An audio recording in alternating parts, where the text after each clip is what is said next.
আসসালামু আলাইকুম ওয়া রাহমাতুল্লাহি ওয়া বারাকাতুহু। আজকের আলোচনা শয়তান মানুষকে কিভাবে ধোঁকার মধ্যে রাখে এই বিষয়ে আলোচনা করব। শয়তান কখনো সরাসরি বলে না যে তুমি এই কাজ করো ওই কাজ করো। শয়তান সরাসরি কখনো খারাপ কাজের দিকে নিয়ে যায় না। শয়তান সেই কাজকে সুন্দর এবং আকর্ষণীয় করে তোলে। আকর্ষণীয় করার মাধ্যমে মানুষকে সেই দিকে আকর্ষণীয় করে মানুষকে সেই দিকে টেনে নেয়। সেই দিকে টেনে নেওয়ার মাধ্যমে শয়তান মানুষকে ধোঁকার মধ্যে রাখে এবং ইবাদত করার ক্ষেত্রেও মানুষকে শয়তান উম, যেগুলো ইবাদত নয়, অর্থাৎ ইবাদতের বাহিরে যে কাজ, যেগুলো বেদাতি কাজ, যেগুলো শয়তানি কাজ, আল্লাহর রসুল সাল্লাল্লাহু আলাইহি সাল্লাম এর বাহিরে যে কাজ, যেগুলো রসুল সাল্লাল্লাহু আলাইহি সাল্লাম করতে বলেননি, সেই কাজগুলো শয়তান সেগুলোকে সুন্দর করে সাজিয়ে আহ, তারপরে শয়তান বলে যে এটি একটি ইবাদত, তোমরা ইবাদত করো। শয়তান সরাসরি কখনো বলে না যে এটি খারাপ কাজ, তোমরা এই খারাপ কাজটি করো, কিন্তু শয়তান সেটিকে সুন্দরভাবে সাজায়। আগে সাজিয়ে তারপরে শয়তান বলে যে এটি একটি ইবাদত, ইবাদতটি তোমরা যদি করো তাহলে এই এই হবে, এই এই পাবে তোমরা।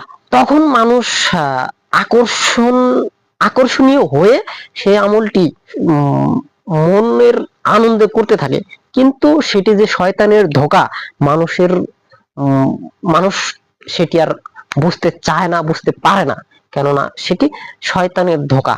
শয়তান এটাই চায় যে মানুষকে ইবাদতের নামে বিভ্রান্তি কাজ, বেদাতি কাজ বেদাতি কাজ করার মাধ্যমে, শিরিক কাজ করার মাধ্যমে শয়তান মানুষকে জাহান্নামের দিকে ঠেলে দিবে। অথচ মানুষ জানে যে শয়তান আমাদেরকে ধোঁকা দিতেছে, এটি একটি বেদাতি কাজ, এটি শয়তানি কাজ। শয়তান আমাদেরকে ধোঁকা দিচ্ছে। শয়তান এটিকে সুন্দরভাবে সাজিয়ে তারপর এটিকে আমাদের ইবাদত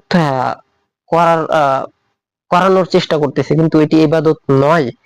রাসূল সাল্লাল্লাহু আলাইহি ওয়াসাল্লাম এর নির্দেশনা নয়।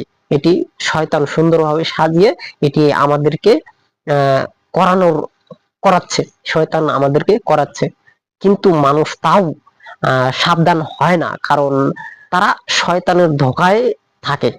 শয়তান ইবলিস শয়তান কখনো মানুষকে সরাসরি খারাপ কাজের দিকে নিয়ে যায় না, সরাসরি ধোঁকার মধ্যে ফেলে না। ধোঁকাটাকে সুন্দরভাবে সাজিয়ে সেটিকে মানুষকে ইবাদত বলে চালিয়ে দেয়। আর আমার দেশের অসংখ্য মানুষ আছে যারা এই শয়তানের ধোঁকায় পড়ে নিজের দিন ধর্মকে এমন ভাবে পরিবর্তন করতেছে, এমন ভাবে শয়তানের ধোঁকায় পড়ে যাচ্ছে যে মনে করতেছে যে এই শয়তানের ধোঁকাই পৃথিবীর সব থেকে বড় আমল, সব আল্লাহ তাআলার দেওয়া সব থেকে বড় নিয়ামত, আল্লাহর দেওয়া বড় হুকুম এবং রাসূল সাল্লাল্লাহু আলাইহি সাল্লাম এর বড় আদেশ। কিন্তু মানুষ একটু যাচাই বাছাই করার চেষ্টা করে না যে এটি শয়তানের ধোঁকা।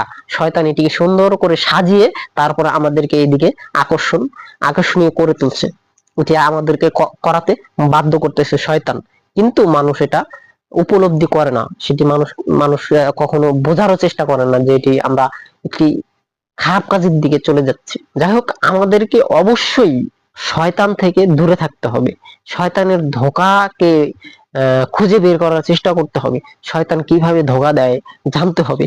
কেননা শয়তান একটি আমল, শয়তান একটি বেদাতি আমল, যেটি রাসূল সাল্লাল্লাহু আলাইহি সাল্লাম এর নির্দেশনা নয়, সেটিকে আহ সুন্দরভাবে সাজিয়ে সেটি নবীর নামে চালিয়ে দিবে।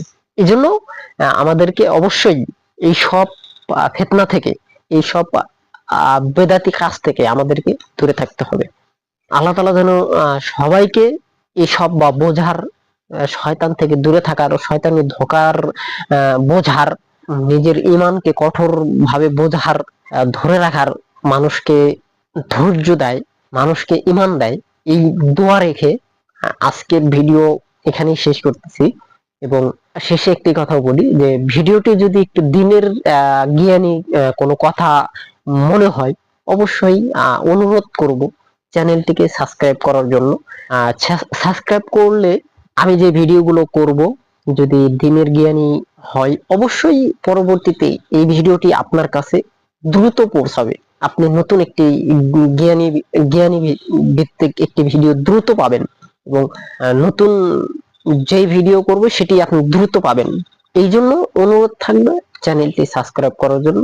ভালো থাকবেন, সুস্থ থাকবেন। জাযাকাল্লাহ খায়ের।